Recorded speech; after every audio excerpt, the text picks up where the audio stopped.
وبركاته. الحمد لله رب العالمين، والصلاة والسلام على سيد الأنبياء والمرسلين وعلى آله وصحبه أجمعين، أما بعد. قال الله تعالى في القرآن العظيم: سبحانك لا علم لنا إلا ما علمتنا إنك أنت العليم الحكيم. وقال تعالى: وآتيناه في الدنيا حسنة وإنه في الآخرة لمن الصالحين. قال النبي صلى الله عليه وسلم: رضينا بالله ربا وبالإسلام دينا وبمحمد صلى الله عليه وسلم نبيا ورسولا.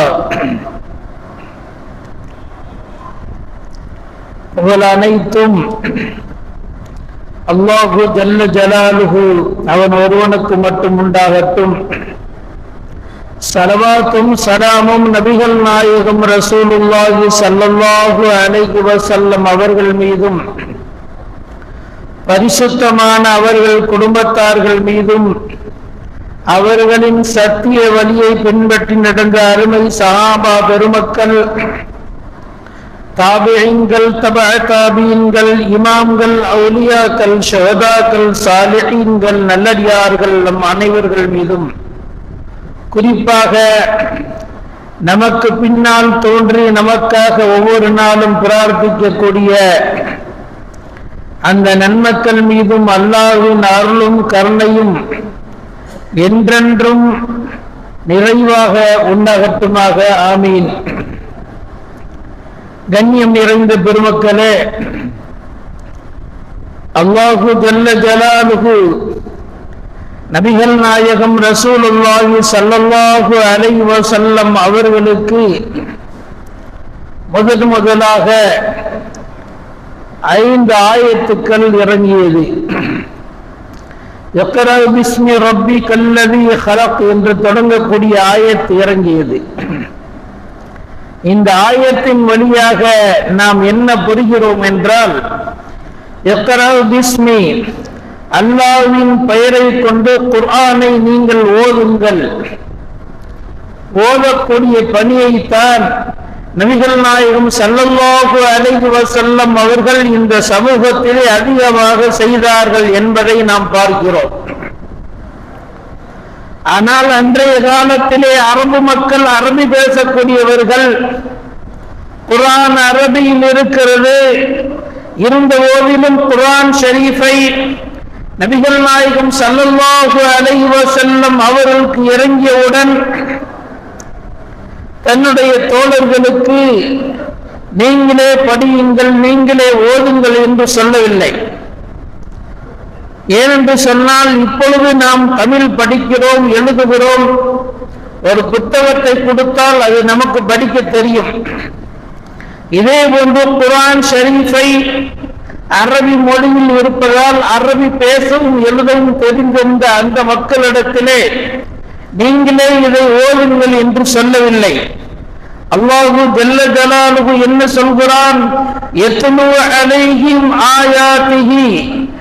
அல்லாஹ்வுடைய ரசூலுக்கு அல்லாஹ் இப்படி சொல்கிறான், யத்லு அலைஹிம் ஆயாத்திஹி, குர்ஆனுடைய ஆயத்துக்களை ஓதி காட்டுங்கள். நபிகள் நாயகம் ஸல்லல்லாஹு அலைஹி வஸல்லம் அவர்கள் அதிகமாக செய்த பணிகளில் குர்ஆனை இந்த சமூகத்துக்கு ஓதி காட்டக்கூடிய பணியை அதிகமாக செய்தார்கள், ஓதி காட்டினார்கள். இப்படித்தான் குர்ஆனை ஓத வேண்டும் என்று ஓதி காட்டினார்கள். குர்ஆன் ஓதுவதின் மூலமாக என்ன செய்யும் என்றால், குர்ஆன் அவர்களை பரிசுத்தப்படுத்தும். அந்த பரிசுத்தப்படுத்தக்கூடிய வேலையை நபிகள் நாயகம் ஸல்லல்லாஹு அலைஹி வஸல்லம் அவர்கள் செய்து காட்டினார்கள். இங்கே நாம் கவனிக்க வேண்டும், குர்ஆனை ஸல்லல்லாஹு அலைஹி வஸல்லம் ஓதி காட்டி இப்படித்தான் ஓத வேண்டும்.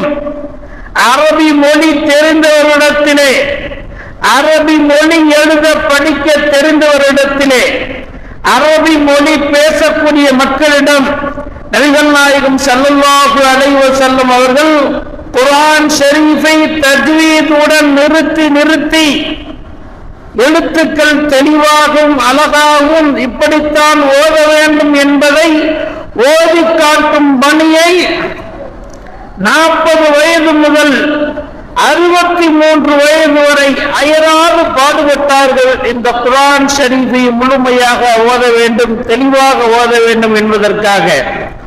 குர்ஆன் ஓதுவதினுடைய நன்மையை ஒருவன் புரிந்து கொண்டால், குர்ஆன் ஓதாமல் ஒரு நாள் தங்களை விட்டும் கடந்துவிடக் கூடாது என்பதை மனதிலே ஆழமாக பதிய வைப்பார்கள்.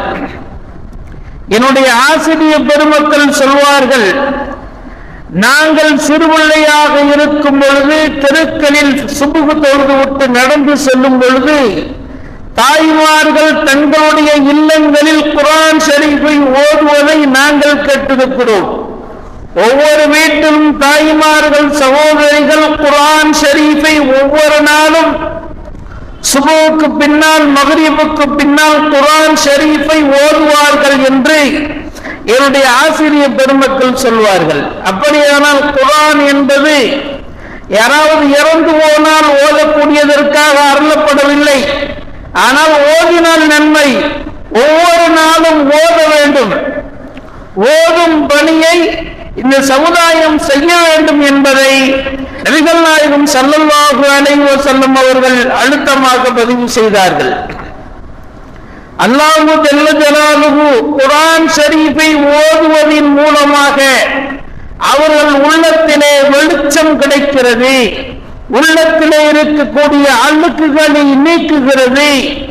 உள்ளத்தை அல்லாஹு ஜல்ல ஜலாலுஹு கல்புன் சலீமாக மாற்றுகிறார்.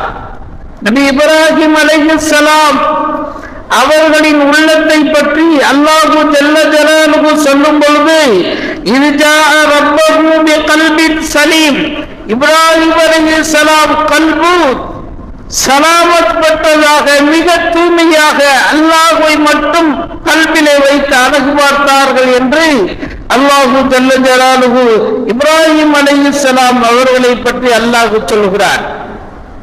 ஆகவே குர்ஆன் ஓதுவதன் மூலமாக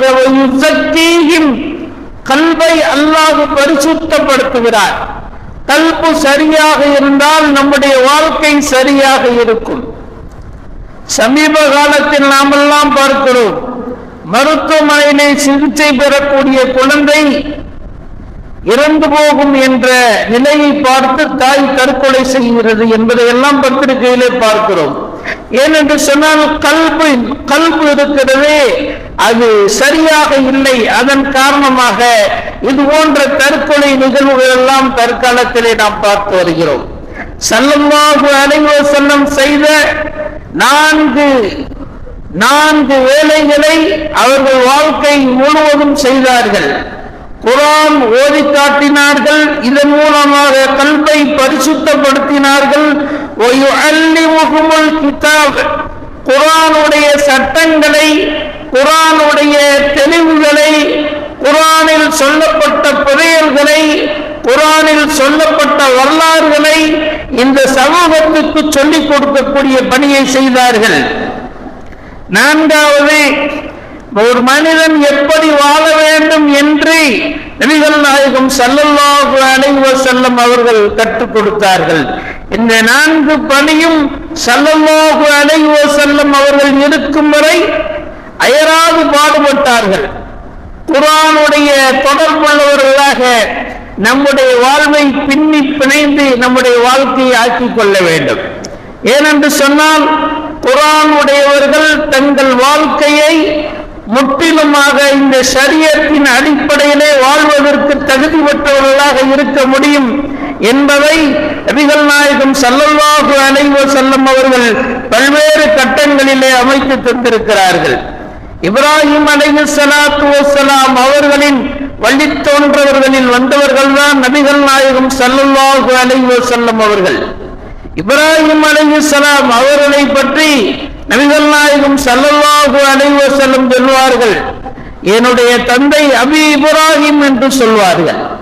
இப்ராஹிம் அலைஹிஸ்ஸலாம் அவர்களினுடைய இஸ்மாயில் அலைஹிஸ்ஸலாம் அவர்களின் வழித்தோன்றலில் வந்தவர்கள் தான் நபிகள் நாயகம் ஸல்லல்லாஹு அலைஹி வஸல்லம்.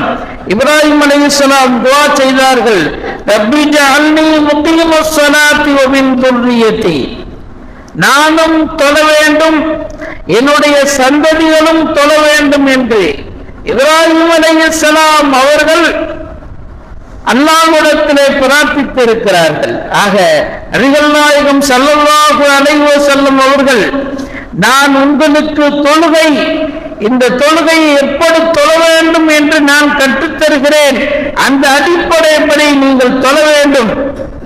தொழும் பொழுது குர்ஆன் ஷரீஃபை தெளிவாக ஓத வேண்டும்.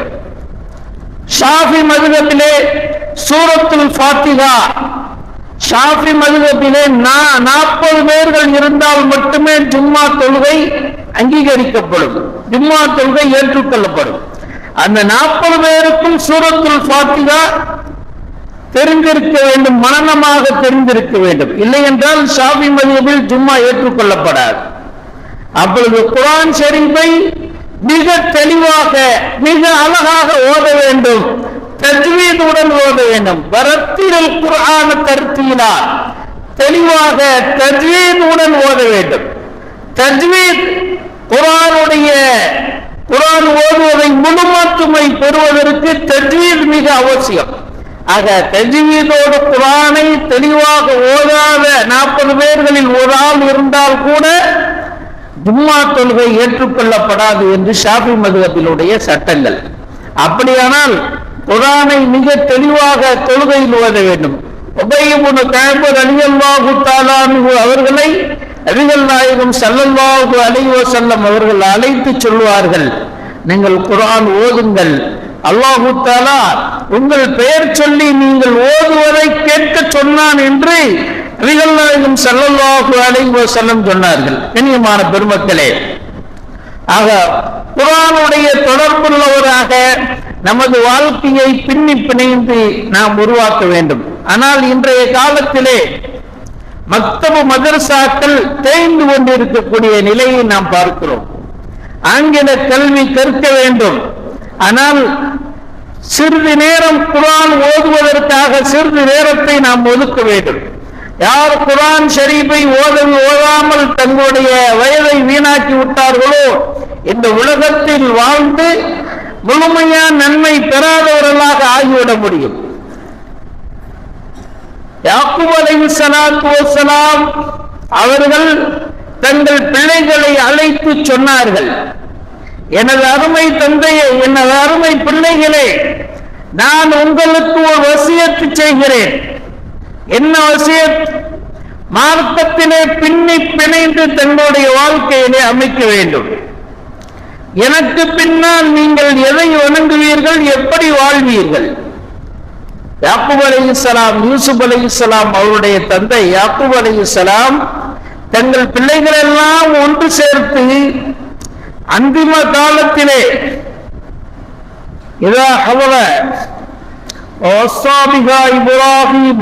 அந்த ஆயத்தினுடைய தொடரில் யாக்கூப் அலைஹிஸ்ஸலாம் தங்கள் பிள்ளைகளுக்கு, எங்களுக்கு பின்னால் நீங்கள் எப்படி வாழ்வீர்கள், எதை பின்பற்றுவீர்கள் என்று கேட்கும் பொழுது தங்கள் பிள்ளைகள் சொன்னார்கள், நஅ்புது இலாஹக வ இலாஹ ஆபாயிக இப்ராஹிம் வ இஸ்மாயில் வ இஸ்ஹாக். இப்ராஹிம் அலைஹிஸ்ஸலாம், இஸ்ஹாக் அலைஹிஸ்ஸலாம், இஸ்மாயில் அலைஹிஸ்ஸலாம் எந்த இலாகை பின்பற்றி வாழ்ந்தார்களோ அந்த இலாகை பின்பற்றி நாங்கள் அதிலே வாழ்வோம், மார்க்கத்திலே பின்னி பிணைந்து வாழ்வோம், ஷரியத்தை விட்டும் மார்க்கத்தை விட்டும் எங்களை விட்டும் வெளியேறாமல் பாதுகாப்போம் என்று சொன்னார்கள். அதோடு அவர்கள் யாக்கூப் அலைஹிஸ்ஸலாம் இந்த உலகத்தை விட்டு பிரிந்து விட்டார்கள். ஆக மார்க்கத்தோடு பின்னி பிணைந்து நமது முன்னோர்கள் வாழ வைத்திருக்கிறார்கள். எல்லா நபிமாருடைய வரலாறுகளை எடுத்து பார்த்தால் தங்களுடைய பிள்ளைகளை, தங்களுடைய சமூக மக்களை தங்கள் மார்க்கத்திலே நிலைத்து நிற்க வைத்தார்கள். ஆனால் நபிகள் நாயகம் ஸல்லல்லாஹு அலைஹி வஸல்லம் அவர்கள் வாழ்ந்த அந்த காலத்திலே நபிகள் நாயகம் ஸல்லல்லாஹு அலைஹி வஸல்லம் அவர்கள் சமூக மக்களுக்கு ஏகத்துவ பிரச்சாரத்தை எத்தி வைக்கும் பொழுது சிலர்கள் இப்படி சொன்னார்கள், இன்னல்லதீன லா யுமினூன பில் ஆகிரத்தி லயுஸம்மூனல் மலாயிகத தஸ்மியத்தல் உன்ஸா. இந்த சன்மார்க்கத்தை எதிர்த்தவர்கள், இந்த சன்மார்க்கத்தை நிராகரித்த அந்த மக்கள் சொன்னார்கள், இன்னல்லதீன லா யுமினூன பில் ஆகிரத்தி, ஆகிரத்தை நிராகரித்த அந்த மக்கள் சொன்னார்கள், லயுஸம்மூனல் மலாயிகா, மலக்குமார்களுக்கு பெயரிட்டார்கள், தஸ்மியத்தல் உன்ஸா, தங்கள் பெண் பிள்ளைகளுக்கு பெயர் வைப்பதை போன்று மலக்குமார்களுக்கு பெயர் வைத்து மேலும் மேலும் பாவத்திற்கு மேல் பாவத்தை செய்து கொண்டே இருந்தார்கள் இந்த சன்மார்க்கத்திற்கு எதிரான மக்கள். ஆகவே இந்த சன்மார்க்கத்திலே நீங்கள் நிலைத்து நிற்க வேண்டும், இந்த மார்க்கத்திலே இருந்தால் மட்டுமே வெற்றி என்பதை நபிகள் நாயகம் ஸல்லல்லாஹு அலைஹி வஸல்லம் அவர்கள் தங்கள் வாழ்க்கை முழுவதும் அறப்பணியிலே மிக வேகமாக மிக தெளிவாக மக்களுக்கு ஏகத்துவ பிரச்சாரத்தை முன்வைத்தார்கள். ஆனால் அதிகமான மக்கள் இந்த மார்க்கத்திலே வருவதற்கு மிக பெரும் காரணமாக இருந்தது இந்த குர்ஆனின் மூலமாகவே அதிகமான மக்கள் நேர்வழியிலே ஹிதாயத்திலே இந்த சன்மார்க்கத்திலே உள்ளே வந்ததற்கு காரணமாக அமைந்திருந்ததை நாம் பார்க்கிறோம். ஒரு திருட்டு கூட்டம் திருடுவதற்காக ஒருவர் வீட்டின் மேலே ஏறுகிறார். வீட்டின் மேலே ஏறியவுடன் அந்த வீட்டில் உள்ளவர்கள் ஓதுகிறார்கள், அலம் யஅனில்லதீன ஆமனு அன் தக்ஷா குலூபுஹும் லிذிக்ரில்லாஹ். அல்லாஹ்வை நினைத்து கண்ணீர் விட அல்லாஹ்வை நினைத்து வருக நேரம் வரவில்லையா என்று யதார்த்தமாக வீட்டில் உள்ளவர்கள் ஓத இதை கேட்டுவிட்டு அப்படியே கண்ணீர் வடித்து மேலே இருந்து கீழே இறங்கி இஸ்லாத்திலே இணைந்து தனது வாழ்க்கையிலே வலியுல்லாவாக மாற்றியவர்களும் உண்டு. ஆக இந்த குர்ஆனோடு தொடர்புள்ளவர்களுக்கு மிக பெரும் வெற்றி உண்டு என்பதை நாம் பார்க்கிறோம். இமாம் ஷாஃபி ரஹ்மத்துல்லாஹ் அவர்கள் 10 வயதிலே குர்ஆனை மனனம் செய்தார்கள். 12 வயதில் முஅத்தாவுடைய ஹதீஸ்களை எல்லாம் மனனம் செய்தார்கள். இமாம் ஷாஃபி ரஹ்மத்துல்லாஹ் அவர்களை போன்று 4 இமாம்களும் பல ஆயிரக்கணக்கான குர்ஆன் ஷரீஃபை தங்கள் வாழ்க்கையிலே ஓதி இருக்கிறார்கள். ஒவ்வொரு இரவும் ஒரு குர்ஆனை முடிப்பார்கள் இமாம்கள். இமாமுல் ஆலம் அபூ ஹனீஃபா ரஹ்மத்துல்லாஹ் அவர்கள் குர்ஆனோடு தொடர்பு இருப்பதின் காரணத்தை நாம் புரிய வரும் பொழுது ஒவ்வொரு நாளும் ஒரு குர்ஆன், ஒவ்வொரு இரவிலும் ஒரு குர்ஆன், இப்படி குர்ஆனோடு தொடர்புள்ளவர்களாக நம்மளை உருவாக்க வேண்டும். அதற்காக 4 இமாம்களும் பாடுபட்டார்கள். என்று குர்ஆன் பள்ளிவாசலில் பொதுவாக குர்ஆன் ஓதக்கூடியவர்கள் மிக குறைவானவர்கள். ஒவ்வொரு வக்திலும் ஒரு பக்கம் ஓதினாலும் மாதத்திற்கு ஒரு 15 ஜுஸாவது ஓத முடியும். ஆக நமது பிள்ளைகளை குர்ஆனோடு தொடர்புள்ளவர்களாக நாம் உருவாக்க வேண்டும். பிள்ளைகளிடத்திலே ஒரு 50 மொபைல் நம்பரை மனனமாக சொல்லுவார்கள், ஆனால் 50 சூறாக்கள் மனனமாக இல்லை. குர்ஆன் என்பதை ஒவ்வொரு நாளும் திலாவத்து செய்ய வேண்டும். ஹாஃபிஸாக இருப்பவர்கள் ஒவ்வொரு நாளும் 3 ஜுஸுக்கள் திலாவத்து செய்ய வேண்டும். குர்ஆன் திலாவத்தின் அவசியத்தை நபிகள் நாயகம் ஸல்லல்லாஹு அலைஹி வஸல்லம் அவர்கள் தங்களுடைய அருமை சஹாபா பெருமக்களுக்கு சொல்வார்கள், குர்ஆன் ஓதக்கூடிய பணியை நீங்கள் ஒவ்வொரு நாளும் செய்ய வேண்டும். குர்ஆனை மட்டும் நீங்கள் விலகி இருக்கக்கூடாது, ஒவ்வொரு நாளும் செய்ய வேண்டும். வருடத்தில் ஒரு நாள் ரமலான் மாதத்தில் மட்டும் ஓதுவதற்காக இந்த குர்ஆன் அருளப்படவில்லை. இந்த குர்ஆன் ஒவ்வொரு நாளும் வீட்டில் ஓத வேண்டும். ஓதும் பொழுது குழந்தை செல்வங்கள் ஏற்படும். குர்ஆன் ஓதுவதன் மூலமாக ரிஸ்க் பரக்கத்தாகும். ரிஸ்க் என்ற சொல்லுக்கு உணவு என்பது மட்டும் பொருள் அல்ல. ரிஸ்க் என்ற வார்த்தைக்கு உண்ணக்கூடிய உணவு, உடுத்தக்கூடிய உடை, இருக்கக்கூடிய இருப்பிடம், நாம் ஓட்டக்கூடிய வாகனம், நமது ஆயுள், நமது பிள்ளைகள், நமது மனைவி மக்கள், நமது பெற்றோர்கள் அனைத்தும் ரிஸ்க் தான். நாம் இந்த உலகத்தில் ஹலாலாக எதையெல்லாம் பயன்படுத்துகிறோமோ அது அத்தனையும் ரிஸ்க். ரிஸ்க் விசாலமாக கிடைக்க வேண்டுமானால் குர்ஆன் ஷரீஃபை ஓத வேண்டும். மனம் அமைதி வர வேண்டுமானால் குர்ஆன் ஷரீஃபை ஓத வேண்டும். அல்லாஹு ஜல்ல ஜலாலுஹு அலா பிதிக்ரில்லாஹி தத்மஇன்னுல் குலூப். கல்பு அமைதி வர வேண்டுமானால் கலிமத்து தௌஹீதை ஓத வேண்டும், திக்ரை ஓத வேண்டும், கல்பு அமைதி வரும். ஆக குர்ஆன் என்பது நாம் வாழ்வதற்கு வழிகாட்டி. இதற்கு முன்னால் வரப்பட்ட வேதங்கள் எல்லாம் அந்த காலத்தோடு நிறைவேற்றது. தௌராத் வேதம் அந்த காலத்தோடு நிறைவேற்றது. இன்ஜீல் வேதம் அந்த காலத்தோடு நிறைவேற்றது. ஆனால் குர்ஆன் மட்டும் நபிகள் நாயகம் ஸல்லல்லாஹு அலைஹி வஸல்லம் நம்மை விட்டும் சென்று விட்டாலும் அவர்களுக்கு வழங்கப்பட்ட இந்த வேதம் அவர்கள் காலத்தோடு முடியவில்லை. இலா யௌமில் கியாமத் வரை வரக்கூடிய எல்லா மக்களுக்கும் இதுதான் வேதம். இந்த குர்ஆனை எனக்கு பின்னால் குர்ஆனையும் என்னுடைய ஹதீஸையும் நீங்கள் பின்பற்றுங்கள் என்று நபிகள் நாயகம் ஸல்லல்லாஹு அலைஹி வஸல்லம் அவர்கள் சொன்னார்கள். ஆக குர்ஆன் என்பது ஒவ்வொரு நாளும் நமது இல்லங்களில் ஓதுவதின் மூலமாக குழந்தை பாக்கியம் இல்லாதவர்களுக்கு குழந்தை பாக்கியம் கிடைக்கும். அதே போன்று பருவயதை அடைந்து நிக்காஹ் சரியான மாப்பிள்ளை கிடைக்காதவர்களுக்கு வீட்டிலே முஸ்யாயுகள் முஸம்மிலை நிரந்தரமாக ஓதுங்கள், அவர்களுக்கு நல்ல சாலிஹான கணவன் கிடைப்பார். இதே போன்று நமக்கு தேவையான எல்லா வாக்கியங்களையும் பெற்றுக் கொள்வதற்கு குர்ஆனை எப்பொழுதுமே ஓதிக்கொண்டே இருக்க வேண்டும். ஓதுவதற்காக அல்லாஹு ஜல்ல ஜலாலுஹு வலக்கத் யஸ்ஸர்னல் குர்ஆன் வலக்கத் யஸ்ஸர்னல் குர்ஆன லிஸ்ஸிக்ர், இந்த குர்ஆனை ஓதுவதற்கு மிக எளிதாக ஆக்கி இருக்கிறோம். உலகத்தில் எத்தனையோ பாஷைகள் இருக்கிறது, உலகத்தில் எத்தனையோ மொழிகள்.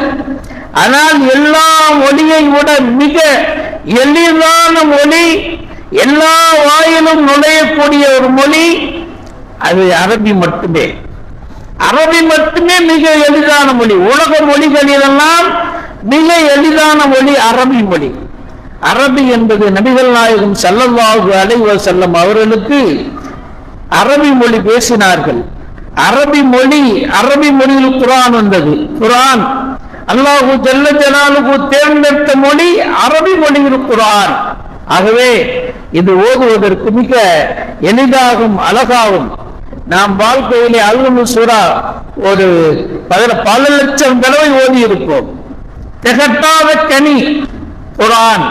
ஆகவே குர்ஆனை அதிகமாக நம் ஒவ்வொரு ஒத்திலும் நாம் ஓத வேண்டும், ஒவ்வொரு நாளும் ஓத வேண்டும், நமது இல்லங்களில் ஓத வேண்டும்.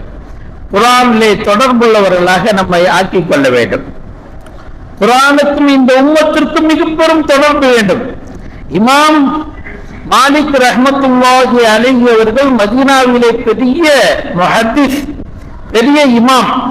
அந்த காலத்திலே இமாம் மாலிக் ரஹ்மத்துல்லாஹி அலைஹி மஸ்ஜித் நபவியிலே ஹதீஸுடைய பாடங்களை நடத்தக்கூடிய அந்த நேரத்திலே சட்டம் சொல்வதற்காக மாலிக் ரஹ்மத்துல்லாஹி ஹயாத்தாக இருக்கும் வரை அந்த மண்ணிலே, மதீனாவுடைய மண்ணிலே வேறு யாரும் ஷரியத்துடைய சட்டங்களை சொல்ல மாட்டார்கள், தெரிந்தாலும் சொல்ல மாட்டார்கள்.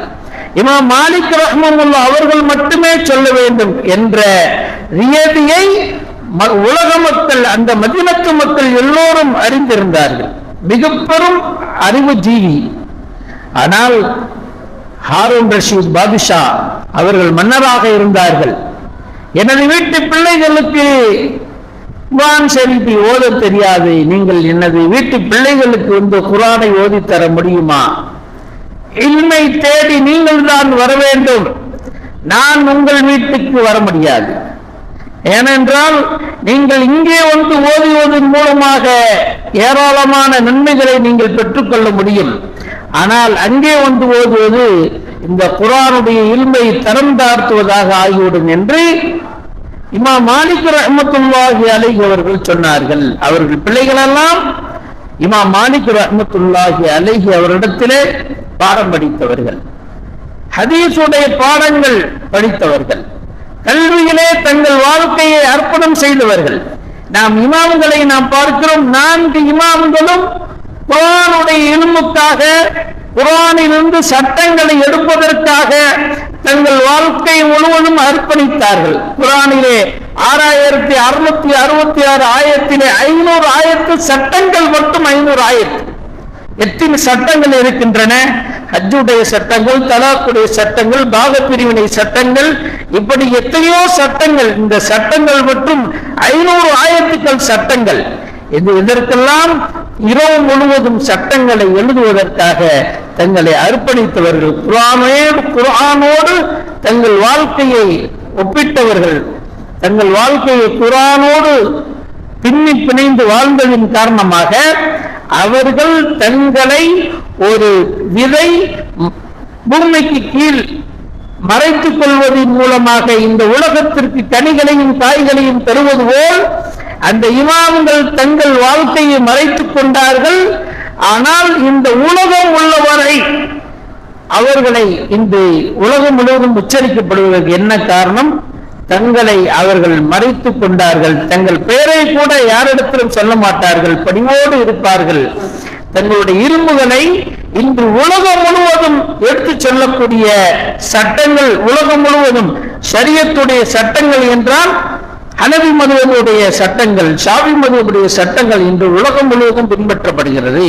கண்ணியமான பெருமக்களை, அவர்களெல்லாம் இந்த குர்ஆனுக்கு கொடுக்கப்பட்ட முக்கியத்துவத்தை நாம் எண்ணி பார்க்க கடமைப்பட்டிருக்கிறோம். அல்லாஹு ஜல்ல ஜலாலுஹு நம்முடைய பிள்ளைகளுக்கு நல்ல குர்ஆனுடைய ஞானத்தை கற்றுக் கொடுக்க வேண்டும், இல்மை கற்றுக் கொடுக்க வேண்டும்.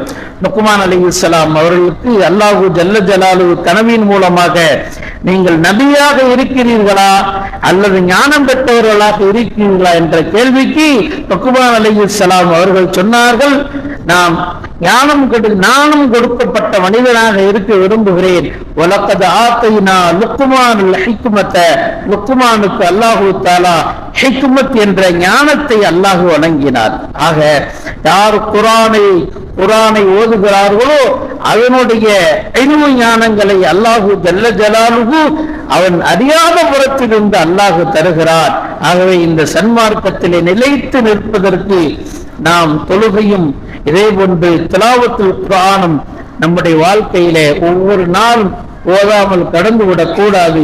அல்லாஹு ஜல்ல ஜலாலுஹு எல்லாம் அல்ல அல்லாஹு ஜல்ல ஜலாலுஹு அனுதினம் செய்யக்கூடிய நல்லதொரு பாக்கியத்தை தந்து அருள் புரிவானாக.